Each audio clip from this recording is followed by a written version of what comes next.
Hello and welcome to this episode of the Sticky Note Marketing Show. I am your host, Mary Zarnecki, and welcome to this guest expert interview with Michelle Vroom. So I am super excited to invite Michelle to share her genius, her experience with you today. If you do not know Michelle, she is a marketing coach who believes that every woman should be in control of signing clients so they have more stability in their business. I definitely believe that. So, welcome, Michelle. So happy to have you here as our guest expert today. Thank you for having me, Mary. I'm excited for this conversation.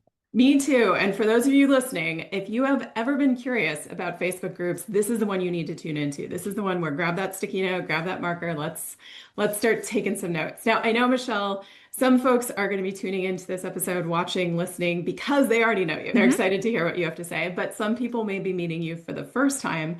So, for those just getting to know you, could you tell us a little bit about who you work with and the problems that you solve? Yeah, I'm all about helping women business owners feel in control of signing clients in their marketing. My own Facebook community is called Market Like a Boss. I have a podcast called Market Like a Boss. So that Market Like a Boss theme is something that I came up with 7 years ago that has continued to just feel so true, even more true nowadays. I feel like that's the biggest thing I hear from so many women is I want more control. Right? It's not that they don't know how to sign clients. And women I work with, they're not brand new to business. They have signed clients before, but it doesn't feel like something that's predictable, something that can be repeated every single month.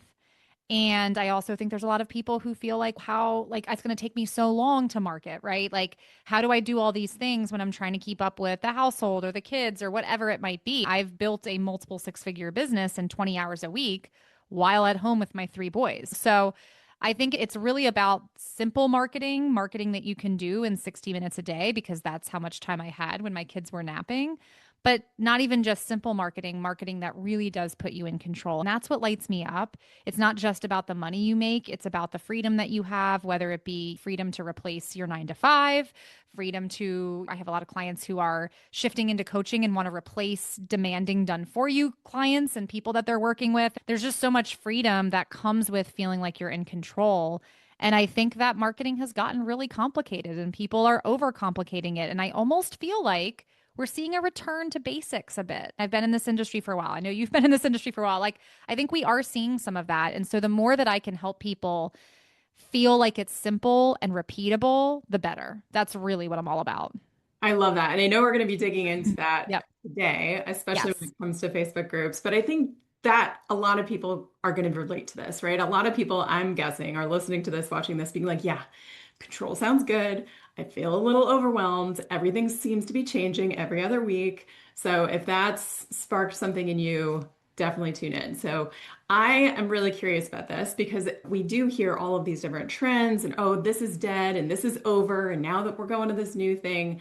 And I cannot wait to hear what you've got to say about this because I know, Everything's dead according to everybody. I yes, don't even know I don't exactly. even know I what we're know. doing anymore if everything's dead. I know everything. You know, Yeah. email's over and Facebook's over. So I want Instagram, yeah. Yep. to Instagram, who knows? Yeah. Now, Facebook groups. Now, I know some Yes. people are like, oh no, Facebook groups. Yeah, I'm really curious. Why Facebook groups now, right? We're recording this 2025. What are you seeing when it comes to Facebook group? Why are these even small Facebook groups performing better than other opportunities or other things that people could spend their time and resource on? Yeah, I think we have to set a bigger context here because, yes, everybody says everything's dead. And I don't disagree that certain things are dead. I think that we reached a point in our marketing and a point in the industry where it was like hands off, right? Like people would just buy anything. I feel like this was circa 2018 to 2021, maybe somewhere within that range where it felt like people will just buy whatever I sell them. I can just put everything on automation. I don't really have to talk to people. That's what the market was really pushing. And now, as we look at what's happening, not just in the market, but in our society as a whole, with AI, with people feeling probably burnout, if I had to choose a word, burnout on different like marketing programs and marketing practices. I think that honestly, our society is going back to a people first, relationship first society, which I'm very excited about. I've always been that way. That's always been the way that I wanted to market. But I think it's more important now than ever because I think we're going to have some challenges at figuring out what's real and what's not. And I do think that we're seeing people almost respond to the push for AI, right? Respond in terms of wanting deeper relationships. Like even just in what I'm selling, right? As a coach, I see more demand right now for one-on-one or close proximity, like high-end programs and masterminds than anything else. I'm not saying that courses are dead. I'm not saying memberships are dead. I don't believe that. But I do think that they're having a reckoning, right? It's if AI can create all this stuff, like where do we fall in?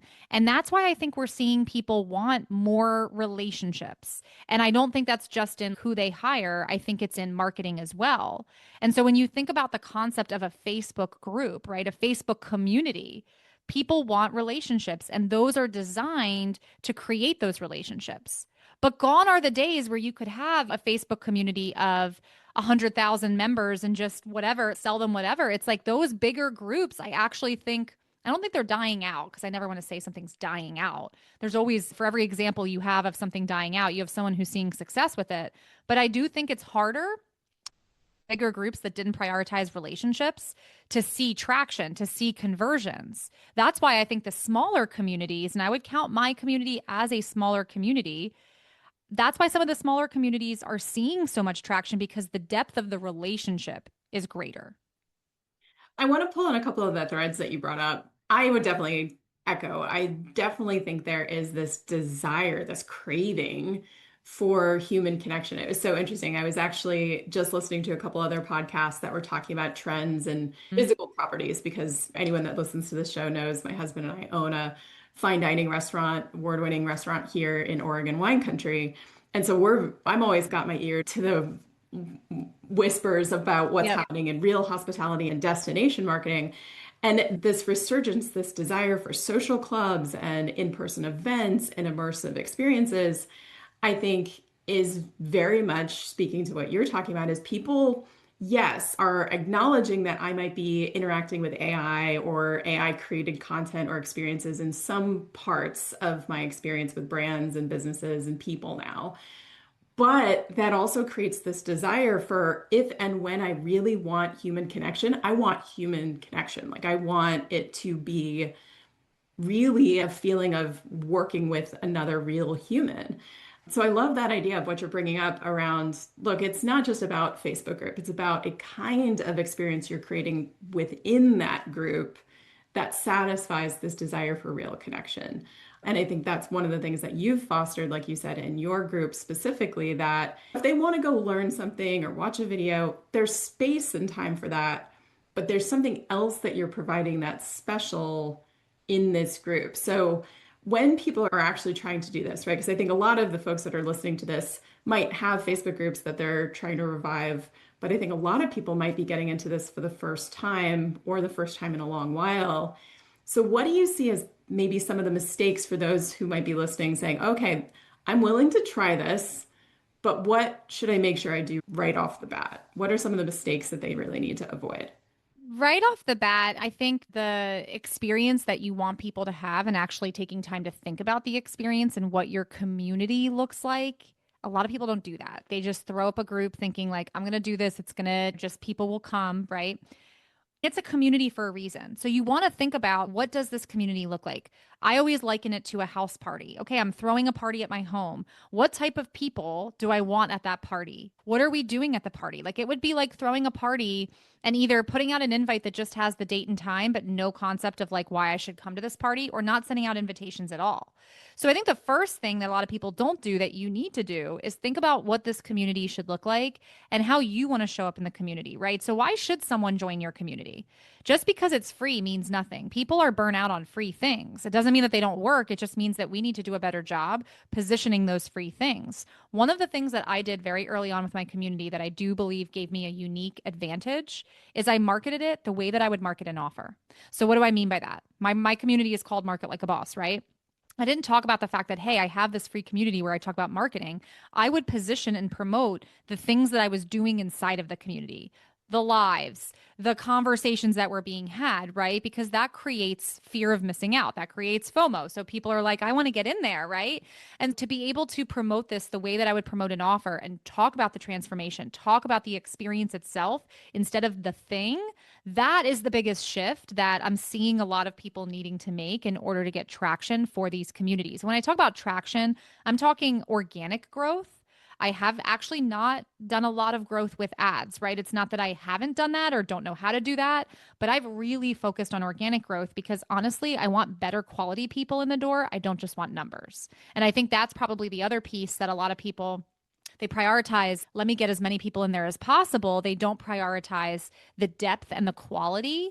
You are actually going to get more conversions from a higher quality community that might be smaller than someone who has a massive community, but they aren't set up to get those conversions. It's just bodies, right? Those people aren't even coming back to check on the group. It's if you get the right people in and you promote what's happening inside of the community, they're going to keep coming back. And that's what has happened for my community. Like people will get on Facebook, will search Market Like a Boss. They don't even have to see anything that the algorithm might show them. It's like I'm not reliant on the algorithm because the quality and depth of the community is so strong that they want to come back and see what I'm doing next. And I think a lot of people miss that. It's, oh, I just got a body in the door. Okay, great. My numbers are up to this, but are those people coming back? Because you and I both know someone seeing one post isn't going to cut it. Not in today's world, right? We underestimate how much people need to see in order to decide to buy.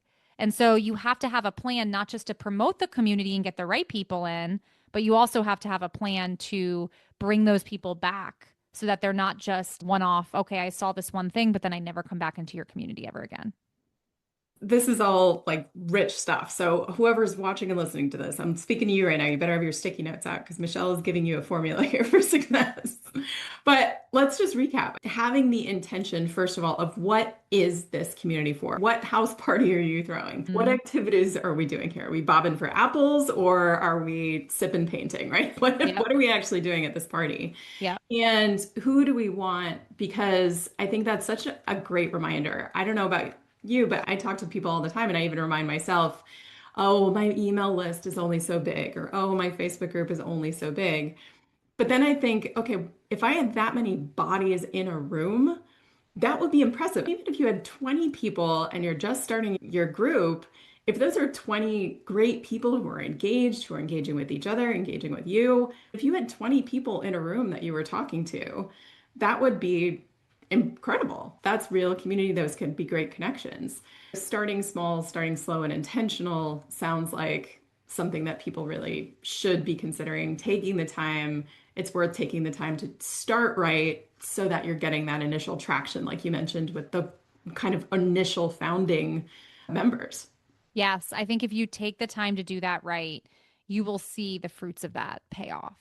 I've seen people with, I remember specifically a woman who had, I want to say she had 25,000 people in her community and she shut it down because she couldn't get anybody to buy. And I was like, don't shut it down. You could revive it, but she didn't want to. And that's fine. That's not up to me to decide for her. But I remember looking and thinking, oh my gosh, Yeah. that's crazy because I have an 8,500 member community that converts every single month.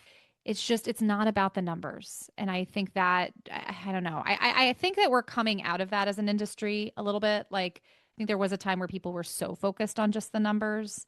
And it's easy to talk about visibility in terms of I got this many people to join, I got this much engagement, but that just doesn't tell the full story because that's not necessarily going to result in conversions. And I think people need to remember that. I think more experts need to have this conversation. I think it's completely true because at that point you're almost giving yourself the excuse of a lower conversion rate. It's, oh, I have 85,000 people in there, even if my conversion rate is only 2%, it's still worth me having the community. But then there's untapped potential there, to your point of, are we really using this community the way we could to the best of its ability? Are we thinking about this? So actually, I'm curious because this kind of popped up in my brain as you were talking about that. I'm curious to know when someone's crafting their community with intention and thinking about it fitting in with the other visibility things they're doing, what do you see as a group doing really well to complement maybe other things you're doing. So maybe you are having your own podcast or podcast guesting, or maybe you are blogging, or where do you see Facebook groups and building this type of community filling the gap that other ways of connecting with an audience can't? I think the other ways that you're talking about, right? So, podcast guesting, any strategy, really, any visibility strategy is great for bringing people in. But again, going back to what I shared earlier, there is a lot of nurturing that needs to be done. Like, people aren't just going to buy immediately.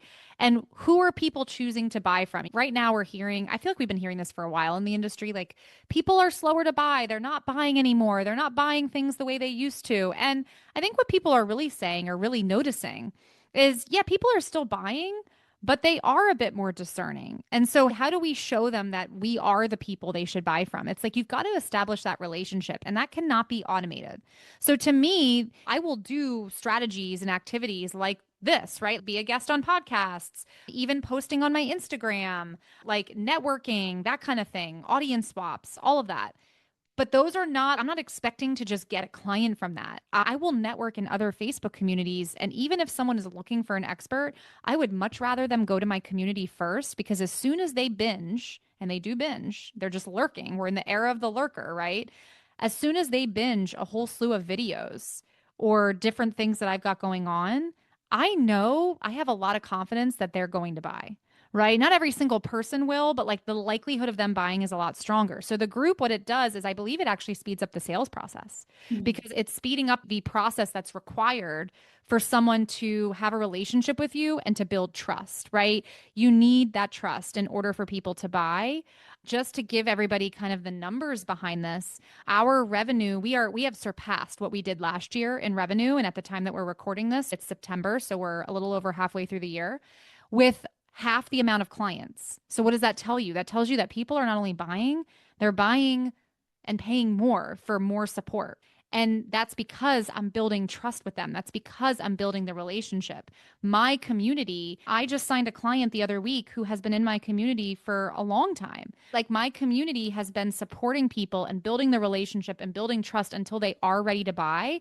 So I never have to worry like, oh my gosh, where are the clients going to come from? I just trust that in my community, there are always people who are ready to buy now because they were nurtured before. And there are people who are not ready yet, but they will become ready. And it's just my job to continue showing up and nurturing them. And when I say nurture, I mean talking about what I see in the industry, talking about who I am as a coach, talking about the things that I'm coaching my clients on, right? Sharing the perspective that I have about the industry. And sometimes I disagree with things that come up in the industry. That's really what it is. Like I always say, it's like documenting my journey as a coach and the way that I support my clients. That's what sells people. Now, obviously, if I were selling a $97 product, that would look a little bit different, right? I'd need a higher volume. But for someone who's selling, most of my clients are selling offers between 2 to 5K, right? So it's, yeah, you do need that relationship. And the group just is an asset. It speeds up the process and allows you to build relationships with such a wide variety of people, right? That it's not like one to one to one. It's like an example, if we go with the house analogy, is like a door-to-door salesperson.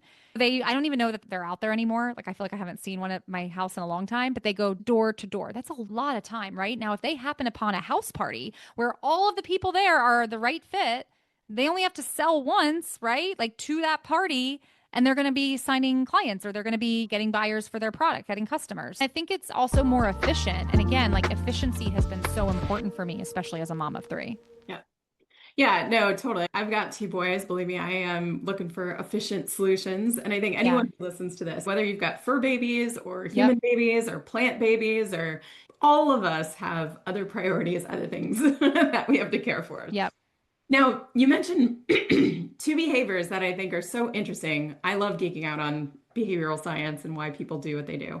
But you mentioned lurkers and those people who watch and then almost don't indicate that they're going to act, but then they do. So I'd be curious, what are you seeing in terms of changes in buyer behavior when it comes to things that you're seeing this year? How has the buyer behavior changed in your opinion, in your observations? And what should entrepreneurs actually be doing differently if they're not seeing the kind of conversions they want? Oh my goodness. We are truly in the era of the lurker. I've been doing lives and things in my Facebook community since 2018.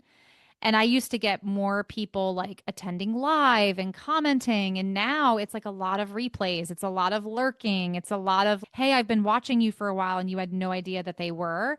Lurkers have always existed, but I think because our industry has changed, has gotten bigger, I think society has changed. People maybe don't feel as comfortable raising their hand publicly to say, hey, this is what's going on. But I'll tell you, I've got a lot of people in my DMs. So I think like buying behavior and the way that people consume marketing has changed. They're spending more time lurking, or they're more hesitant maybe to have a conversation earlier on because of some of the things we talked about earlier in this interview, because they've maybe had investments before that didn't work out, or they are a little bit more discerning with their dollars. It's okay, I'm going to wait a little bit before I reach out. Like I'm going to wait a bit longer and lurk a bit longer before I reach out and have a conversation. I think we're just seeing a lot more of that. And I do believe that we are marketing to the lurkers. And sometimes that can feel frustrating for people because they're like, I want the engagement. I want the like quick hit. And I'm not saying that people who engage won't buy, but I have found the most serious buyers to be the lurkers. Like I had somebody who I put out a post over the summer about a wait list that I had. I wrote the post. Within 2 hours, I had someone DM me privately, and she had never reached out about coaching before and shown any interest. I don't even think she commented that much on some of my stuff. Like I knew her name, but I had not seen her engage, and she was like ready to go.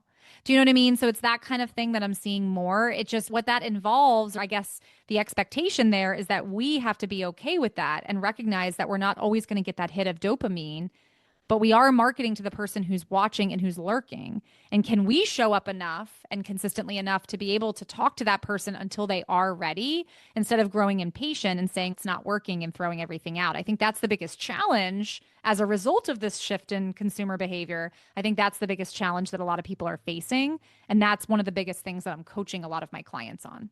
Such a good reminder because it's that layered effect of me as the entrepreneur, as the business owner, I need to be resilient enough and confident enough, Resilient. Yes, yeah, that's the word I was that looking for. if I'm not Yep. getting brain candy, like you said, those Oh, dopamine yeah. hits of, Hmm. oh, I got likes and people showing up live, and not to, and emphasize what you just said, just say it's not working and throw it out. We Yep. need to give people enough time to actually show us it is working. So enough time and to create, I'm hearing you also say, create the opportunity or create the space for people to feel safe enough to take that next step. Because if the lurker has either been burned themselves, or I also have heard people say, I've never really had that bad experience, but I've read so many others. I feel like there's this almost people adopting other people's being burned by programs or by experiences as their own.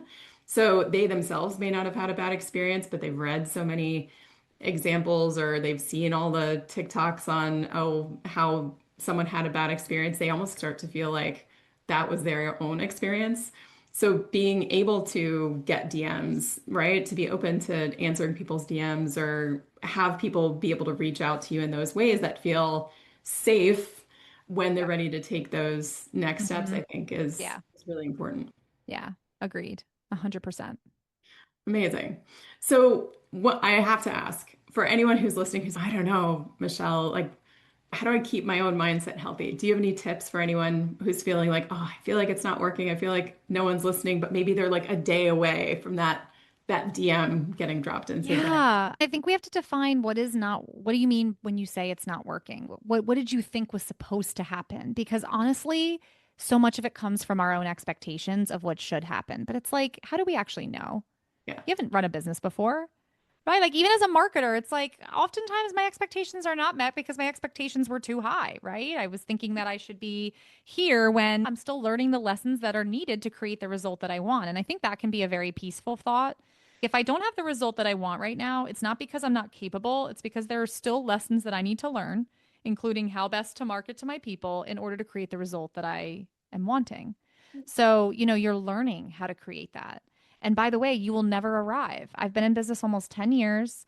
I've made 1.7 million in my business, and I have never gotten to a place where I felt like I arrived in business, where it was like I didn't feel like there was a gap. I didn't feel a bit insecure about something. I wasn't questioning myself. That still happens. Now, I have a lot of tools over the years to coach myself through it and be coached and work through it quickly, but those things still happen. And so a lot of it really comes back to what were your expectations and can you release those expectations? Can you release this timeline that I think so many of us create, this like arbitrary timeline that we think, okay, I need it to happen by now or else. And it's, wait a second, or else what? Are you just going to quit? Probably not. You're probably going to keep going. Keep going. Work it until it works. That thought, I'm going to work it until it works, is honestly the thought that made me six figures. And it's so true because you could be just that one action or You that probably are. Yeah. one thing Yeah. away, right? And Yep. instead of just scrapping everything, just small changes, learning, like you said, adapting over time. Also, be honest with yourselves. This is where like my tough love's going to come in because I am a tough love coach. Did you actually give it enough time? Yeah. Did you give it consistently 90 days to actually show up and give it your all and market this thing? Most people haven't. Yeah. Until you do, you can't say anything. You don't even know what's possible. Yes. You're going to quit too early and then you won't know. And honestly, that's the worst case scenario. Worst case scenario is not, I'm going to give it my all for the next 90 days and then not get the result because I think people are so afraid of failure. It's what if I give it my all and it still doesn't work? That's actually not possible unless you decide to stop working it, Yeah. which is the worst case scenario. Worst case is you not giving it your all because then you don't actually know what's going to work. I remember having a coaching session with one of my coaches a couple years ago, right? Like in the midst of a launch that I was doing.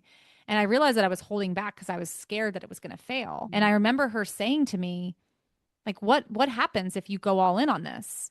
One of two things. Either you get the result that you want or you don't, but now you know why because you gave it your all and that's where you see the gaps. If you don't give it your all and you quit too early, you actually don't know what's possible because the gap was that you quit too early.